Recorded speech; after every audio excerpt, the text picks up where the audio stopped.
Hello guys, welcome back to our channel. So இன்றைக்கி என்ன recipe பார்க்க போகிறோன்னு பார்த்தீங்கன்னா, இன்னும் கொஞ்சம் சாதம் தாங்க அப்படின்னு கேட்குற அளவுக்கு நல்ல காரசாரமான மீன் குழம்பு தான் செய்ய போகிறோம்.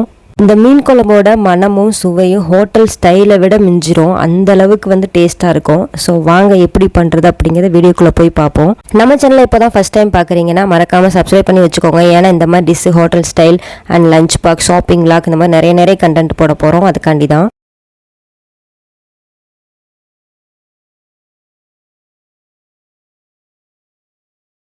ஒரு கடாயில் 4 டேபிள் ஸ்பூன் நல்லெண்ணெய் ஆட் பண்ணிக்கோங்க. நல்லெண்ணெய் மட்டும் யூஸ் பண்ணுங்கள், அப்போ தான் டேஸ்ட் சூப்பராக இருக்கும். வேறு எண்ணெய் யூஸ் பண்ண வேண்டாம்.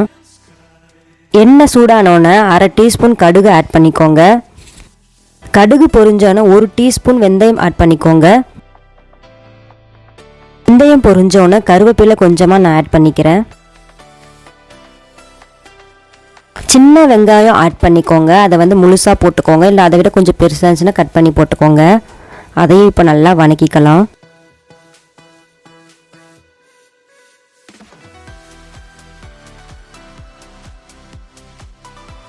வெங்காயம் ஒரு 2 நிமிஷம் வதங்கின பிறகு 20 பல்லு பூண்டு நான் உரித்து வச்சுருக்கேன், அதையும் இப்போ ஆட் பண்ணிக்கலாம். அது கூட இப்போ 2 பச்சை மிளகாய் ஆட் பண்ணுறேன். இப்போ நல்லா வணக்கிப்போம். வெங்காயம் நல்லா ப்ரௌன் கலர் மாறின பிறகு நான் 2 தக்காளி கட் பண்ணி வச்சுருக்கேன், அதையும் இப்போ ஆட் பண்ணிப்போம்.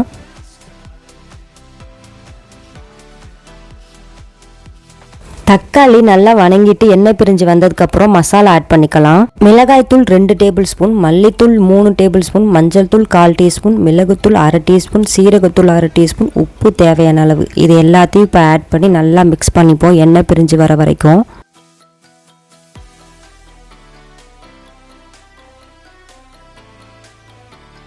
மசாலாவோட பச்சை வாசனெலாம் போயிட்டு எண்ணெய் பிரிஞ்சு வரும். அந்த ஸ்டேஜில் பார்த்தீங்கன்னா ஒரு லெமன் சைஸில் புளி ஊற வச்சு எடுத்திருக்கேன், அதையும் இப்போ ஆட் பண்ணிக்கலாம். ஸோ அது ஒரு கொதி வந்த பிறகு நம்ம தேவையான அளவு தண்ணி ஊற்றிக்கலாம். அதிகமாக தண்ணி ஊற்ற வேண்டாம். உங்களோட புளியோட புளிப்பை பொறுத்து, அதாவது அதிகமாக புளி இருந்துச்சுன்னா கொஞ்சம் எக்ஸ்ட்ரா ஊற்றிக்கோங்க, இல்லை கம்மியாக இருந்துச்சுன்னா மேக்ஸிமம் 2 டம்ளர் மட்டும் தண்ணி ஊற்றிக்கோங்க. இப்போ ஒரு மிக்ஸி ஜாரில் நான் தேங்காய் எடுத்திருக்கேன், 1/2 மூடி எடுத்திருக்கேன். அது சோம்பு ஆட் பண்ணிக்கிறேன். அது கூட 8 பல்லு பூண்டு ஆட் பண்ணிக்கிறேன்.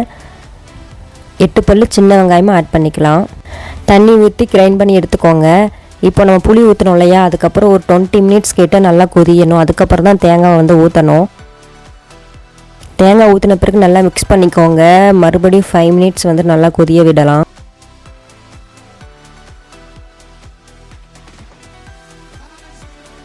ஆஃப்டர் 5 மினிட்ஸ்க்கு அப்புறம் நம்ம ஃபிஷ்ஷை ஆட் பண்ணிக்கலாம்.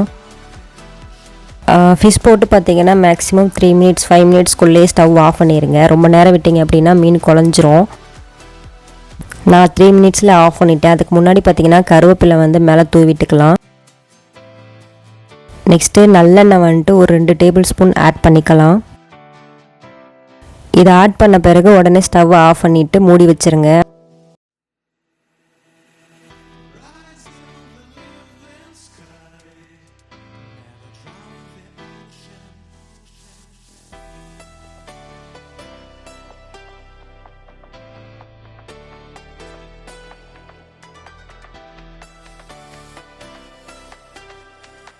லேடிஸ் பார்த்தீங்கன்னா ஃபிஷ் ஃப்ரை தான். இதுவும் ஹோட்டல் ஸ்டைலில் தான் நான் பண்ணியிருக்கேன். ஃபிஷ் ஃப்ரைன்னு தனி வீடியோவே இருக்குது, நான் வேணால் கொடுக்குறேன் டிஸ்கிரிப்ஷனில்.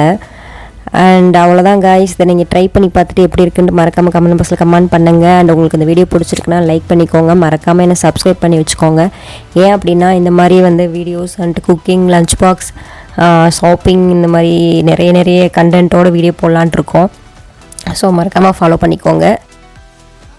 தேங்க்ஸ் ஃபார் வாட்சிங் காய்ஸ்.